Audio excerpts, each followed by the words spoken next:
தமிழனின் பயணம் என்ற பாரதிய ஜனதா கட்சியினுடைய மாநில தலைவர் மரியாதைக்குரிய அண்ணன் நைனா நாகேந்திரன் அவர்கள் மக்களை சந்திக்க வருகை தர இருக்கக்கூடிய இந்த கூட்டத்திற்கு, இந்த மக்கள் சந்திப்பு நிகழ்ச்சிக்கு வருகை இருக்கக்கூடிய தேசிய ஜனநாயக கூட்டணியினுடைய தலைவர்களே, தொண்டர்களே, உங்கள் அத்தனை பேருக்கு வணக்கத்தை தெரிவித்துக் கொண்டு, மரியாதைக்குரிய அண்ணன் நைனா நாகேந்திரன் அவர்கள் தமிழகம் தலை நிமிர தலைவனின் பயணம் என்ற பயணத்தை, தமிழனின் பயணம் என்ற பயணத்தை எதற்காக துவங்கி இருக்கின்றார் என்பதை நாம் சிந்தித்து பார்க்க வேண்டும். எங்களுடைய நோக்கம் என்னவென்று சொன்னால், தீய சக்தி திராவிட முன்னேற்ற கழகம் இந்த நாட்டில் ஆட்சியிலிருந்து அகற்றப்பட வேண்டும் என்ற நோக்கத்திற்காக. ஏன் தீய சக்தி என்று திராவிட முன்னேற்ற கழகத்தை சொல்கின்றோம் என்பது தமிழ் மக்கள் அத்தனை பேருக்கும் தெரியும். இன்றைக்கு தேர்தல் நெருங்கிக் கொண்டிருக்கக்கூடிய காலகட்டத்திலே திராவிட முன்னேற்ற கழகம் ஒரு கோஷத்தை முன்வைக்கிறது. தமிழகம் தமிழ்நாடு போராடும், தமிழ்நாடு வெல்லும் அப்படின்னு சொல்லி ஒரு கோஷம். அதே மாதிரி பார்த்தீங்கன்னு சொன்னா, தமிழகத்தை தலைகுனிய விடமாட்டோம் அப்படின்னு ரெண்டு முக்கியமான கோஷங்களை மக்கள் மத்தியிலே வைத்துக் கொண்டிருக்கின்றார்கள். கடந்த தேர்தலின் பொழுது ஸ்டாலின் தான் வர்றாரு, விடியல் தர போறாருன்னு சொல்லி மக்களை சந்திச்சாங்க. மக்களும் கூட ஸ்டாலின் வந்துட்டு நமக்கு விடியல் தர போறாரு போல இருக்கு அப்படின்னு சொல்லி நம்பி இவருக்கு ஓட்டு போட்டாங்க. ஆனா அன்னைக்கு நல்ல வெளிச்சமா இருந்துச்சு தமிழ்நாடு. வெளிச்சமா இருந்த தமிழ்நாட்டுக்கு விடியல் தர போறாருன்னு சொல்லி நம்ம மக்கள், இவர் ஏதோ மிகப்பெரிய வெளிச்சத்தை கொடுக்க போறாரு பொறுக்கு அப்படின்னு நம்பி கடந்த தேர்தலில் ஓட்டு போட்டு முதலமைச்சர் ஆக்குறாங்க. இன்னைக்கு 5 ஆண்டு காலம் நிறைவடைய போகுது. இன்னைக்கு தமிழ்நாடு எப்படிப்பட்ட வெளிச்சத்தில் இருக்கு அப்படிங்கிறத நம்ம கண்கூட பார்த்து கொண்டிருக்கின்றோம். அந்த 5 ஆண்டுகள் தேர்தல் வாக்குறுதியில கொடுத்து மக்களை ஏமாத்துறது மட்டுமல்ல, நாட்டில் வெளிச்சத்தை கொடுக்க போறோம்னு சொல்லி ஏமாத்துறது மட்டுமல்ல, 5 ஆண்டு காலம் ஏமாற்றி இந்த நாட்டில் எந்த விதமான வளர்ச்சியும் எந்த விதமான முன்னேற்றமும் இல்லாமல் தமிழகத்தை குட்டிச்சுவராக்கி இருக்கக்கூடிய திராவிட முன்னேற்ற கழகம் அடுத்ததாக ஆட்சிக்கு வர வேண்டும் என்று சிந்திக்கின்றார். தன்னுடைய மகனை முதல்வராக்க வேண்டும் என்று சிந்திக்கின்றார். எப்படியாவது தான் இருக்கின்ற காலத்திலேயே தன்னுடைய மகனை முதல்வராக்கி அழகு பார்த்து விட வேண்டும் என்ற நோக்கத்திலே துடித்துக் கொண்டிருக்கின்றார். அந்த காரணத்திற்காக இன்றைக்கு பார்த்தோம் என்று சொன்னால், தமிழகத்தை தலைகுனிய விட மாட்டோம். யார் தமிழகத்தை தலைகுனிய வைத்திருப்பது? திராவிட முன்னேற்ற கழகமா, வேறு எந்த கட்சியா? அவர்களுடைய நோக்கம் என்ன? தமிழகத்தை தலைகுனிய ஏதோ பாரதிய ஜனதா கட்சி வைப்பதை போல, மத்திய அரசாங்கம் வைப்பதை போல ஒரு தோற்றத்தை உருவாக்க வேண்டும் என்று முயற்சி எடுத்துக் கொண்டிருக்கின்றார்கள். யார் தமிழகத்திற்கு, யார் தமிழ்நாட்டிற்கு, யார் தமிழ் மக்களுக்கு மிகப்பெரிய தலைகுனிவை ஏற்படுத்தினார்கள் என்பதை நாம் சிந்தித்து பார்க்க வேண்டும். இலங்கையிலே லட்சக்கணக்கான தமிழர்கள் கொல்லப்பட்ட பொழுது 2 மணி நேரம் உண்ணாவிரதம் இருந்துவிட்டு தன்னுடைய மகனுக்கும், தன்னுடைய குடும்பத்தை சேர்ந்தவர்களுக்கும், தன்னுடைய கட்சியை சேர்ந்தவர்களுக்கும் அமைச்சர் பதவிக்காக டெல்லிக்கு சென்று பேச்சுவார்த்தை நடத்திவிட்டு அங்கே லட்சக்கணக்கான தமிழர்கள் கொல்லப்படுவதற்கு காரணமாக இருந்த திராவிட முன்னேற்ற கழகம். இன்றைக்கு இலங்கையிலே தமிழர்கள் அழிக்கப்பட்டிருக்கின்றார்கள், ஒழிக்கப்பட்டிருக்கின்றார்கள் என்று சொன்னால் அதற்கு காரணம் திராவிட முன்னேற்ற கழகத்துடைய அரசாங்கம். அப்படி தமிழர்களுக்கு ஒரு தலைகுனிவை ஏற்படுத்திய கட்சி, ஏற்படுத்திய ஆட்சி திராவிட முன்னேற்ற கழகத்துடைய ஆட்சி. இன்றைக்கு மீனவர்கள் ராமநாதபுரம் பகுதியிலிருந்து காரைக்கால் வரை அந்த பகுதியில் இருக்கக்கூடிய மீனவர்கள் இன்றைக்கு மிகப்பெரிய பாதிப்புக்குள்ளாகின்றார்கள். சிறைபிடிக்கப்படுகின்றார்கள், சிறையில் அடைக்கப்படுகின்றார்கள், படகுகள் உடைக்கப்படுகின்றன, தாக்குதல் நடத்தப்படுகின்றது. இது எந்த காரணத்தினாலே? ராமேஸ்வரத்திலே இன்றைக்கு மீனவர்கள் போராட்டம் நடத்தி கொண்டிருக்கின்றார்கள். எதற்காக போராடுகின்றார்கள்? யார் காரணம்? யார் கச்சத்தீவை தாரவார்த்தது? யாரை கேட்டு கொடுத்தார்கள்? யாருடைய ஆட்சியிலே கொடுக்கப்பட்டது? காங்கிரஸ் கட்சியுடைய ஆட்சியிலே திராவிட முன்னேற்ற கழகம் கூட்டணியில் இருந்த பொழுது அன்றைக்கு மக்களை ஏமாற்றி எதிர்ப்பை தெரிவித்துவிட்டு அந்த கச்சத்தீவை தாரை வார்த்து கொடுத்ததாலே இன்றைக்கு லட்சக்கணக்கான மீனவர்கள் பாதிக்கப்பட்டுக் கொண்டிருக்கின்றார்கள். இன்றைக்கு சட்டம் ஒழுங்கு பிரச்சனை எப்படி சந்தி சிரித்துக் கொண்டிருக்கிறது என்பதை நாம் பார்த்துக் கொண்டிருக்கின்றோம். தினசரி தெருவில் வீதி வீதியாக படுகொலைகள் நடைபெற்றுக் கொண்டிருக்கின்றன.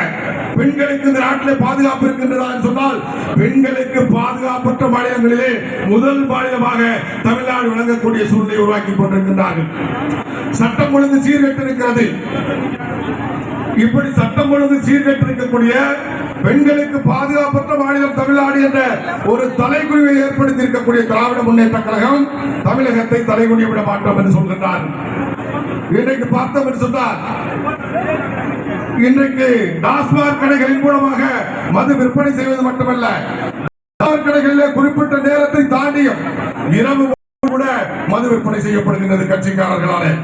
அது மட்டுமில்லாமல் இன்றைக்கு போதைப் பொருட்கள், கஞ்சா போன்றவை, மெத்தப்பட்டமை போன்றவை, இன்னும் எத்தனை போதைப் பொருட்கள் உலகத்தில் இருக்கின்றதோ போதைப் பொருட்கள் இன்றைக்கு எளிதாக கிடைத்துக் கொண்டிருக்கிறது, கடை வீதிகளிலே கிடைத்துக் கொண்டிருக்கிறது.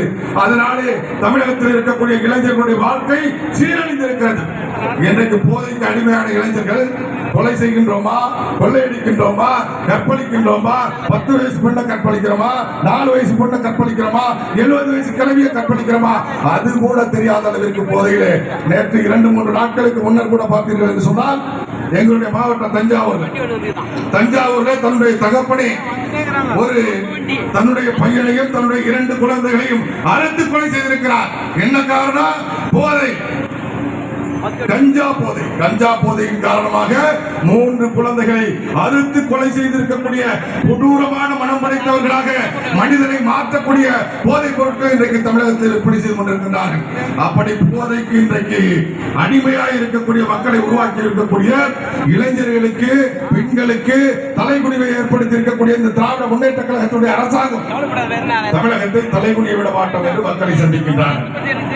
இப்படி எல்லா வகையிலும் தமிழகத்திற்கு தலைகுனிவை ஏற்படுத்தியிருக்கக்கூடிய ஊழல் என்று சொன்னால் உலகத்திலே இல்லாத அளவிற்கு கடந்த ஆட்சியிலே காங்கிரஸ் கட்சியோடு கூட்டணி வைத்திருந்த காலகட்டத்திலே 1,76,000 கோடி ரூபாய் தொலைத்தொடர்பு துறையிலே ஊழல் செய்த கட்சி திராவிட முன்னேற்ற கழகம்.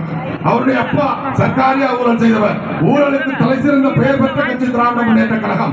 அப்படி தமிழர்களுக்கு உலகத்திலே பெரிய ஊழல் செய்த கட்சி திராவிட முன்னேற்ற கழகம் என்று சொல்லி, தமிழகம் என்று சொன்னாலே திருடன் என்று மக்கள் பார்க்கக்கூடிய, நாடு முழுவதும் பார்க்கக்கூடிய, உலகம் முழுவதும் பார்க்கக்கூடிய தமிழனுக்கு மிகப்பெரிய தலைமுறை ஏற்படுத்திய கட்சி திராவிட முன்னேற்ற கழகம். இப்படி எல்லா வகையிலும் சட்டம் ஒழுங்கு பிரச்சனையாக இருக்கட்டும், பெண்களுக்கு பாதுகாப்பற்ற நிலையா இருக்கட்டும், போதைக்கு அடிமையாக இருக்கக்கூடிய மக்களை உருவாக்கி இருப்பதா இருக்கட்டும், லட்சக்கணக்கான தமிழர்கள் கொல்லப்பட்டதற்கு காரணமா இருக்கட்டும், மீனவர்களுக்கு இருக்கக்கூடிய பிரச்சனைகளுக்கு காரணமா இருக்கட்டும், விவசாயிகளுக்கு இன்றைக்கு அந்த பகுதியிலே விவசாயம் இன்றைக்கு மிகப்பெரிய பாதிப்புக்குள்ளாக இருக்கிறது. ஏனென்று சொன்னால் விவசாயிகளுக்கு அவர்கள் உற்பத்தி செய்யக்கூடிய பொருட்களுக்கு அந்த பொருட்களை பாதுகாப்பாக வைப்பதற்கு கிடங்குகள் கிடையாது. ஆனா அப்பனுக்கு சில கட்டுறாரு, அப்புறம் பெரியாருக்கு சில கட்டுறாரு, எல்லாருக்கும் சிலை வைப்பதிலே கவனம் செலுத்திக் கொண்டிருக்கக்கூடிய இந்த அரசாங்கம் விவசாயிகளுக்கு தேவையான அந்த சேமிப்பு கிடங்குகளை கட்டுவதற்கு தயாராக இல்லை. அதே போல நெல் உலர வைப்பதற்கான களங்கள் கிடையாது. தூர்வாரப்படுவது எப்பொழுது என்று சொன்னால் தண்ணீர் வந்து கொண்டிருக்கின்ற பொழுதே தூர்வாருகின்றார்கள், தூர்வாரிக் கொண்டிருக்கின்ற பொழுதே தண்ணீர் ஓடிக்கொண்டிருக்கின்றது. ஏனென்று சொன்னால் அதன் மூலமாக ஊழல் எப்படி செய்யலாம் என்று இப்படி தமிழகத்திற்கு ஏற்படுத்தியிருக்கக்கூடிய இந்த திராவிட முன்னேற்ற கழகம் தமிழகத்தை தலைகுனிய விட மாட்டோம் சொல்லி யாரோ மத்தியில் இருக்கக்கூடிய அரசாங்கம் இவர்களுக்கு தலைகுனிவை ஏற்படுத்துவதை போல நம்முடைய பிரதமர் நரேந்திர மோடி அவர்கள் இன்றைக்கு உலகம் முழுவதும் தமிழனுடைய புகழை எடுத்துச் சென்று கொண்டிருக்கின்றார். உலகத்தில் எங்கே சென்றாலும் சரி, ஐநா சபைக்கு சென்றாலும் சரி, அமெரிக்காவுக்கு சென்றாலும் சரி, காஷ்மீருக்கு சென்றாலும் சரி, டெல்லிக்கு சென்றாலும் சரி, எங்கே பிரதமர் பேசுகின்றாரோ அங்கே தமிழ் மொழியை பற்றி, திருக்குறளை பற்றி, நம்முடைய தமிழ் புலவர்களை பற்றி பேசாத நாள் கிடையாது. நம்முடைய பிரதமர் தமிழ் மொழிக்கு, தமிழ் கலாச்சாரத்துக்கு, தமிழனுக்கு மிகப்பெரிய முக்கியத்துவம் கொடுத்திருக்கக்கூடிய ஆட்சி நரேந்திர மோடி அவருடைய ஆட்சி. இந்த ஆட்சியில பார்த்தோம் சொன்னா ஒரு இடம் கூட கொடுக்காத தமிழ்நாட்டு மக்களுக்கு எத்தனை ஆளுநர்களை கொடுத்திருக்கிறது இந்த அரசாங்கம், எத்தனை அமைச்சர்களை கொடுத்திருக்கிறது இந்த அரசாங்கம், எத்தனையோ வாரி வழங்கிக் கொண்டிருக்கிறார் நரேந்திர மோடி அவர்கள். அப்படிப்பட்ட ஒரு ஆட்சியை பார்த்து தமிழனுக்கு தலைகுனிவை ஏற்படுத்துவதை போல ஒரு தோற்றத்தை உருவாக்க வேண்டும் என்பதற்காக தமிழனை தலைகுனிய விட மாட்டோம் என்று அவர்கள் கோஷத்தை முன்வைத்துக் கொண்டிருக்கிறார்கள். அதை முறியடிக்க வேண்டும். இந்த திராவிட முன்னேற்ற கழகத்துடைய ஆட்சி எப்படிப்பட்ட ஆட்சி, எப்படி தமிழனை கேவலமாக பார்க்கக்கூடிய நிலையை உருவாக்கிய ஆட்சி, எப்படி தமிழனுக்கு, தமிழ்நாட்டிற்கு தலைகுனிவை ஏற்படுத்தியிருக்கக்கூடிய ஆட்சி என்பதை மக்கள் மத்தியில் எடுத்துச் செல்ல வேண்டும் என்பதற்காகத்தான் எங்களுடைய தலைவர் மரியாதைக்குரிய அண்ணன் நைனா நாகேந்திரன் அவர்கள் தமிழகம் தலைநிமிர, நீதான் ஏற்கனவே தனிய குடிய வச்சுட்டிய, தமிழ்நாட்டு மக்கள் வெளியில போனா திருடன்னு பார்க்கிறான், கற்பழிக்கிறான், எல்லாரையும் பார்க்கிறான், சட்டம் ஒழுங்கு பிரச்சனை நிறைய கொலைகாரன்னு பார்க்கிறான், கொள்ளக்காரன்னு பார்க்கிறான். அப்படிப்பட்ட தலைமுறையை ஏற்படுத்தினா அப்படிப்பட்ட தமிழனை தலைநிமிர செய்ய வேண்டும் என்று சொன்னால் தேசிய ஜனநாயக கூட்டணியுடைய ஆட்சி வந்தால்தான் தலைநிமிர செய்ய என்ற ஒரு என்னுடைய பயணத்தை துவங்கி இருக்கின்றார். ஆளுநர் கேட்டார் ஒரு கூட்டத்தில், தமிழ்நாடு போராடும், தமிழ்நாடு வெல்லும். யாரோட போராடுற, எதுக்காக போராடுற, எது என்ன காரணம்? தமிழ்நாடு போராடும் சொன்னா எதுக்காக போராட போறேன் அப்படின்னு ஆளுநர் கேட்டார். என்ன சொல்ற, ஒன்னு எதிர்த்து போராட போறேன் சொல்லிட்டு பின்பற்றக்கூடிய பெரியார்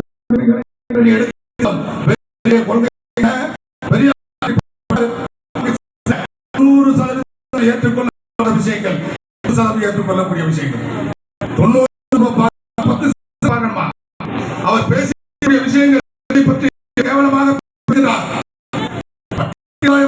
எப்படி பேசியிருக்கிறார். பெண்கள் விலைவாசி பெரியாருடைய கொள்கைகள் எடுத்தாரா பற்றி மிக மிக அவர்கள் ஏதோ அவர்கள் ஆண்களுக்கு தேவைப்படுபவர்கள் மட்டும்தான் என்பதை போல பேசியிருக்கின்றாரே, அதை எடுத்து செல்ல போகின்றாரா? எந்த கருத்தை எடுத்து செல்ல போகின்றார்? தமிழ் மொழியின், தமிழர்களின் தமிழ் மொழி முட்டாள்களுடைய பாசை, காட்டு பிராண்டிகளுடைய பாசை என்று சொன்னதை எடுத்து செல்ல போறாரா? அல்லது தமிழ்நாட்டுக்கு சுதந்திரம் தேவையில்லை, ஆங்கிலேயே இந்த தமிழ்நாட்டை ஆட்சி பண்ணட்டும் சொன்னார, அதை எடுத்து செல்ல போறாரா? எந்த கருத்துக்களை உதயநிதி அவர்கள் எடுத்து செல்ல போகின்றார்? அவர் பேசுகின்றார், போராடுவோம், தமிழ்நாடு போராடும், தமிழ்நாடு வெல்லும். யாரோட போராட போற அப்படின்னு கேட்டா அதுக்கு பல கருத்துக்களை சொல்றார். உங்களோட தான் போராட போறோம், நீங்க இந்திய திணிக்கிறீங்க. எங்கே மத்திய அரசாங்கம் இந்தியை திணித்திருக்கிறது? விருப்பப்பட்டவர்கள் படிக்க வேண்டும் என்றுதான் நாங்கள் சொல்கின்றோம். விருப்பப்பட்டவர்களை தடுப்பதற்கு எவனுக்கும் உரிமை கிடையாது. ஒருவன் இந்தி படிக்க வேண்டும் என்று விரும்புகின்றான் என்று சொன்னால், ஒருவன் சமஸ்கிருதம் படிக்க வேண்டும் என்று விரும்புகின்றான் என்று சொன்னால் அவனுடைய சொந்த விருப்பம். அவருடைய விருப்பத்தை நிறுத்துவதற்கோ அவனுக்கும் உரிமை கிடையாது. ஆனா உடனே திணிக்கிறான். எதனா திணிக்கிறான்? மத்திய அரசாங்கம் ஏதாவது கட்டாயப்படுத்திருக்கா? நீ ஹிந்தி படிச்சுதான் அவனும் கட்டாயப்படுத்துதா? எந்த மாநிலமாவது கட்டாயப்படுத்துறமா? விருப்ப பாடமாக எடுத்து படிங்க. தமிழுக்கும் ஆங்கிலத்திற்கும் மேல ஒரு மொழி விருப்ப பாடமாக எடுத்து படிச்சா நம்ம உலகம் முழுவதும் போக முடியும், மேலும் நம்முடைய முன்னேற்றத்திற்கு வாய்ப்புகள் கிடைக்கும் என்று அரசாங்கம் சொல்லுது. உடனே இந்தியை எதிர்த்து நாங்க போராடுவோம். யாரு திணிக்கிறா? என்ன பிரச்சனை? ஒண்ணுமே கிடையாது. ஆனா மக்களை, தமிழ்நாட்டு மக்களை கடந்த காலங்களிலே முட்டாளாக்கி வைத்திருந்த திராவிட முன்னேற்ற கழகத்துடைய அரசாங்கம் தமிழ்நாட்டு மக்களை ஏமாற்றி பொய் வாக்குறுதிகளை கொடுத்து, பொய்யான அறிக்கைகளை கொடுத்து மக்களை ஏமாற்றி வைத்திருந்த திராவிட முன்னேற்ற கழகம் இந்த முறையும் கூட பொய்யான தகவல்களை கொண்டு போய் சேர்ப்பதன் மூலமாக, பொய்யான பிரச்சாரத்தை செய்வதன் மூலமாக தமிழ்நாட்டை காப்பதற்கு இவர்களை விட்டால் வேறு யாரும் இல்லை என்று மக்களை நினைக்க வேண்டும் என்று முயற்சி எடுத்து இன்றைக்கு இந்த கோஷங்களை முன்வைத்துக் கொண்டிருக்கின்றார்கள். அவற்றை எல்லாம் முறியடிக்க வேண்டும் என்பதற்காக யாரோடு நீ போராடுகின்றாய், தமிழ்நாடு யாரோடு போராடுகிறது என்பதை மக்கள் மத்தியிலே உன்னோடு தான் தமிழ்நாடு போராடி கொண்டிருக்கின்றது. உன்னுடைய கையிலே ஆட்சியை கொடுத்துவிட்டு இன்றைக்கு தமிழ்நாட்டு மக்கள் போராடி கொண்டிருக்கின்றார்கள். உன்னுடைய ஆட்சி நடக்கக்கூடிய ஊழலுக்கு எதிராக தமிழ்நாட்டு மக்கள் போராடி கொண்டிருக்கின்றார்கள். உன்னுடைய ஆட்சியிலே நடக்கக்கூடிய திராவிட முன்னேற்ற கழகத்தை சேர்ந்தவர்களுடைய அட்டூழியங்களுக்கு எதிராக, அநியாயங்களுக்கு எதிராக தமிழ்நாட்டு மக்கள் போராடி கொண்டிருக்கின்றார்கள். ஆனால் அவர் யார்கிட்ட போராட போறாரா தெரியல. தமிழ்நாடு போராடும், தமிழ்நாடு வெல்லும். திராவிட முன்னேற்ற கழகத்திடமிருந்தும் இந்த கருணாநிதி அவர்கள் குடும்பத்திலிருந்தும் தமிழ்நாடு போராடும், தமிழ்நாடு வெல்லும். அது மாற்றமே கிடையாது. அப்படிப்பட்ட மோசமான நடத்தி கொண்டிருக்கக்கூடிய மகனை இப்படி வரிசையாக அத்தனை பேரை அமைச்சராக்கி தமிழ்நாடுகளை இன்றைக்கும் வைத்திருக்கிற சிந்தனையிலே பல முயற்சிகளை எடுத்துக்கொண்டார்.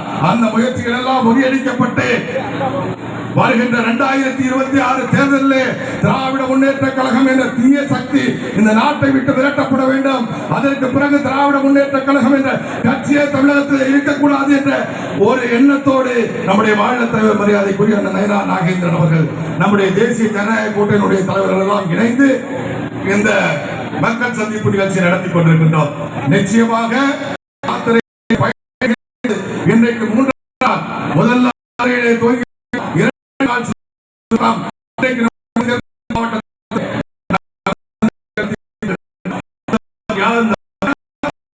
நாட்கள்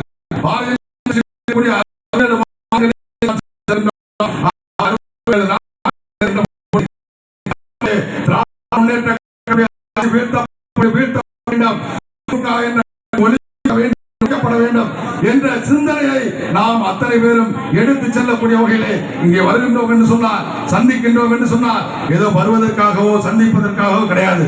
நாமெல்லாம் ஒரு சத்திய பிரமாணம் எடுத்துக்கொண்டு 2026 திராவிட முன்னேற்ற கழகத்தை வீழ்த்துவது ஒன்றுதான் நம்முடைய லட்சியம் என்ற எண்ணத்தோடு நம்முடைய பணிகளை ஆற்ற வேண்டும் என்று கேட்டு வாய்ப்பிற்கு நன்றி கூறி விடுகின்றேன். நன்றி, வணக்கம்.